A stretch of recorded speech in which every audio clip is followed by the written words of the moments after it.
Assalamualaikum all students, welcome to my channel, my academy. This is Sir Hayaz Imam and today I am going to deliver my first lecture about English language.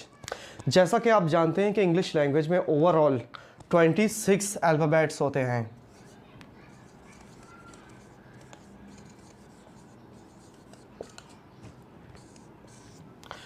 Twenty six alphabets में से 5 vowels हैं जिनके आगे N लगता है। 5 vowels हैं, ठीक है।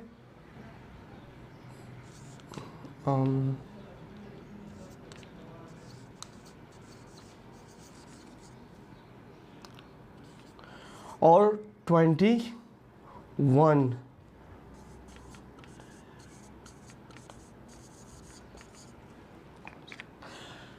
अच्छा स्टूडेंट्स, ओवरऑल 26 अल्फ़ाबेट्स होते हैं इंग्लिश लैंग्वेज में।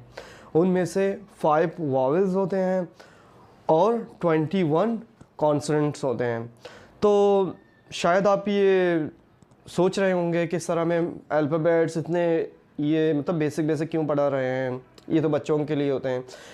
मेरे पढ़ाने का मकसद ये है स्टार्टिंग से, ताकि जितने भी स्टूडेंट्स हैं, शायद कुछ स्टूडेंट्स ऐसे भी होते हैं कि इनको अल्फ़ाबेट्स का नहीं पता, उन्हें वॉवेल्स का नहीं पता, उन्हें कॉन्सोनेंट्स का नहीं पता, हत्ता उन्हें यहाँ तक नहीं, ये तक नहीं पता होता कि एन कहाँ लगाना है, ए कहाँ लगाना है। ओ वॉवेल्स के आगे भी यही करते हैं। जैसे कि मैंने यहाँ पर की लिखा है। कुछ बच्चे ऐसे होते हैं शायद अपने सेंटेंस में की के आगे एन लिख देते हैं। कुछ बच्चे ऐसे होते हैं कि जैसे कि EGG एग के आगे ए लिख देते हैं। So these are the main problem. अगर आप ये करोगे तो एग्ज़ाम में शायद आपके नंबर कटें, इससे आपको मसला हो, आपके जो मार्क्स हैं वो डिटेक्ट हो जाएं। सो बी केयरफुल। तो स्टूडेंट्स, आप देख रहे होंगे बोर्ड में लिखा हुआ है कि वॉवेल्स कितने हैं? 5 हैं। AEIOU ये सारे वॉवेल्स हैं। इनके अलावा ABCD में जो भी आपके जो अल्फ़ाबेट्स हैं A से लेकर Z तक, इनके अलावा जो भी हैं वो कॉन्सोनेंट है। ये वॉवेल इसलिए हैं, मैंने आपको बताया कि इनके आगे एन लगता है। लेकिन अगर जब कभी ये किसी भी सेंटेंस में या किसी भी ये वर्ड में इनका जो साउंड है, स्टार्टिंग साउंड, अगर किसी भी सेंटेंस में या किसी भी वर्ड में इनका जो साउंड होता है वो ए और एंड ई से, वो तभी हम एन लगाते हैं। लेकिन मुसलसल हमारे पाकिस्तान में, इंडिया में या ये जो कंट्रीज़ हैं, यहाँ पर मैक्सिमम यही देखा गया है कि वॉवेल के आगे ये एन ही लगाते हैं। अच्छा, ये सारे वॉवेल्स हैं, लेकिन मैं आपको ये दोबारा से मतलब ये आपको एक चीज़ क्लियर कर दूं कि वॉवेल के आगे एन का साउंड आए, जो मतलब एन लगाते हैं वॉवेल। जैसे कि एप्पल है, यहाँ पे एप्पल लिखा है तो हम क्या करेंगे? एन एप्पल लिखेंगे। यहाँ पर मैंगो लिखा है तो हम क्या करेंगे? आ मैंगो। इसी तरीके से यहाँ एग लिखा है मैंने, यहाँ पर ओवन लिखा है, तो यहाँ इनके आगे एन और यहाँ हैन। और जैसे कि यहाँ पे मैंने लिखा है की के आगे क्या लिखेगा? ए आएगा। हम लिखेंगे हे, ठीक है। यहाँ तक क्लियर हो गया? Let's come to the next topic. अच्छा स्टूडेंट, मैंने आपको वॉवेल और कॉन्सोनेंट के हवाले से समझाया, वो मैंने आपको पढ़ाए थे। तो अभी हम आगे बढ़ेंगे। जैसे कि यहाँ पर लिखा है कि basic steps of English. What are the basic steps of English? English सीखने के लिए जो मेन कंपोनेंट्स हैं, जो बेसिक है इंग्लिश का, वो क्या है? उसके लिए आपने ये करना है कि आपने पार्ट्स ऑफ स्पीच,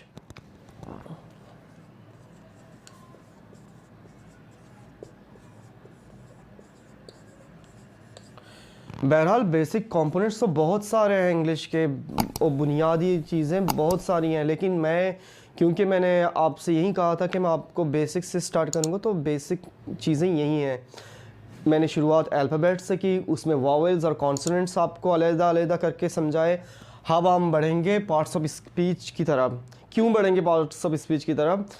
बेसिकली बात यह है कि लेट्स सपोज़ मैं यहाँ पे कुछ लिखता हूँ,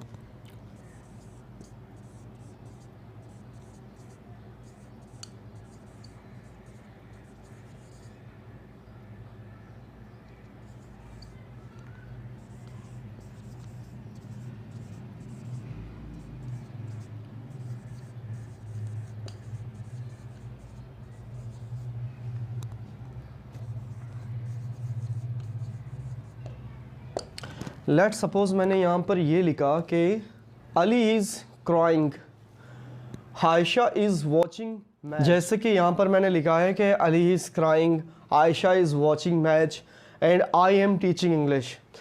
मुझे तो पता है अगर कोई और भी बंदा हो, अगर कोई और भी जैसे कि जिसने पार्ट्स ऑफ स्पीच में पढ़े तो वो ईज़िली ये कर सकता है, जज कर सकता है। जैसे कि अली लिखा है, अली क्या है? इज़ किसे कहते हैं? क्राइंग क्या है? यहाँ पर आयशा इज़ वॉचिंग किसे कहते हैं? मैच क्या है? टीचिंग, आई, इंग्लिश, ये क्या चीज़ें हैं?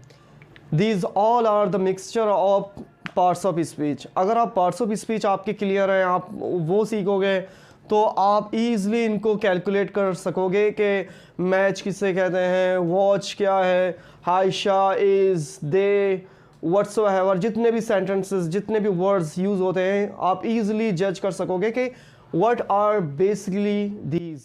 अच्छा स्टूडेंट्स, अभी हम पढ़ेंगे parts of speech. Parts of speech कितने होते हैं, क्या होते हैं, इसके हवाले से मैं आपको डिटेल में समझाऊंगा।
अच्छा तो स्टूडेंट्स, आप यहाँ देख सकते हैं कि मैंने पार्ट्स ऑफ स्पीच आपको लिख के दिए हैं।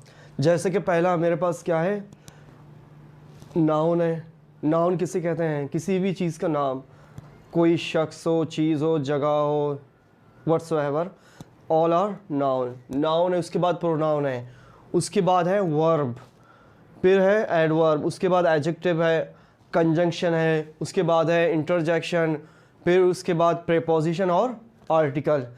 These are the parts of speech. ये सारे पार्ट्स ऑफ स्पीच हैं। ये आपके डेली, अगर आप सही तरीके से इंग्लिश में बात करना चाहते हैं, अगर इंग्लिश में स्पीक करना चाहते हैं, किसी से कम्युनिकेट करना चाहते हैं, तो उसके लिए these are the main components. ये ज़रूरी है आपके लिए कि आपको इनके हवाले से पता होना चाहिए, आपकी स्टडी सही हो, आपके इनके हवाले से एक्सपर्टीज़ हो, ताकि अच्छा तो स्टूडेंट्स, आपको सबसे पहले मैं नाउन पढ़ाऊँगा। What is noun?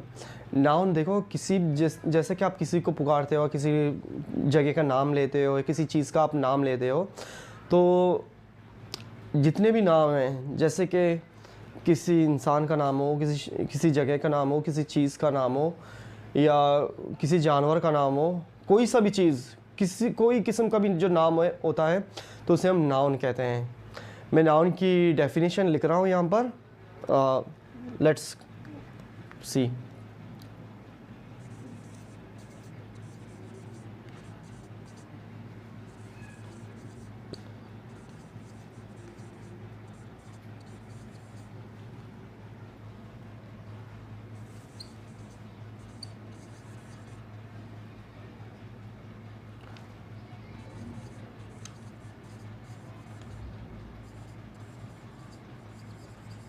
अच्छा स्टूडेंट्स, आप देख रहे हैं कि नाउन, मैंने नाउन की डेफिनेशन लिखी है।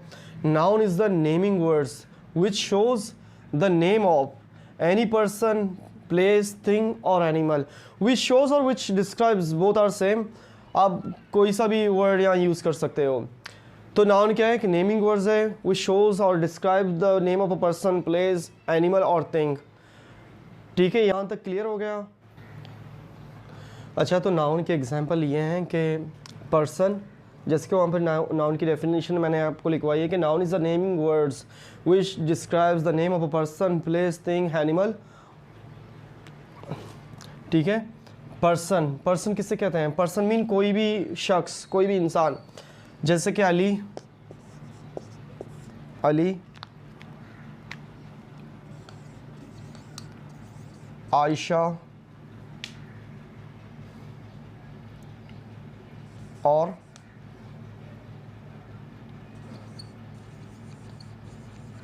वहाज, ETC। जैसे कोई भी शख्स, कोई भी चीज़ का नाम, अली, आयशा और वहाज, जितने भी, मतलब कोई सा भी आप नाम ले सकते हैं यहाँ पर, पर्सन का नाम हो। उसके बाद है प्लेस। प्लेस मीन जगह, लोकेशन, योर, जगह को कहते हैं प्लेस। ठीक है, प्लेस में जैसे कि कराची, स्कूल,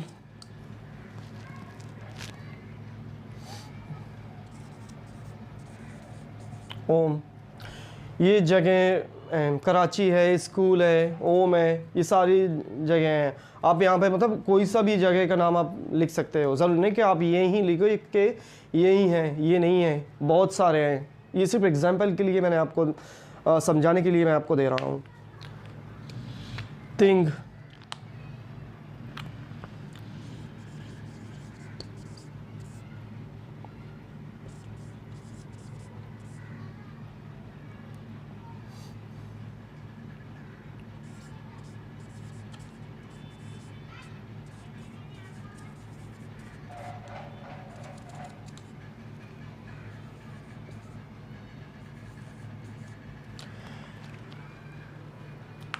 अच्छा थिंग में ये है कि जैसे कि चेयर है, पेन है, जग है, पेंसिल है, ETC, बहुत सारे हैं। जितनी भी चीज़ें, मार्कर है, इरेज़र है, पेन है, पेंसिल है, शार्पनर है, जितने भी चीज़ें हैं, ये सारे थिंग में काउंट होते हैं। एनिमल का एग्जांपल,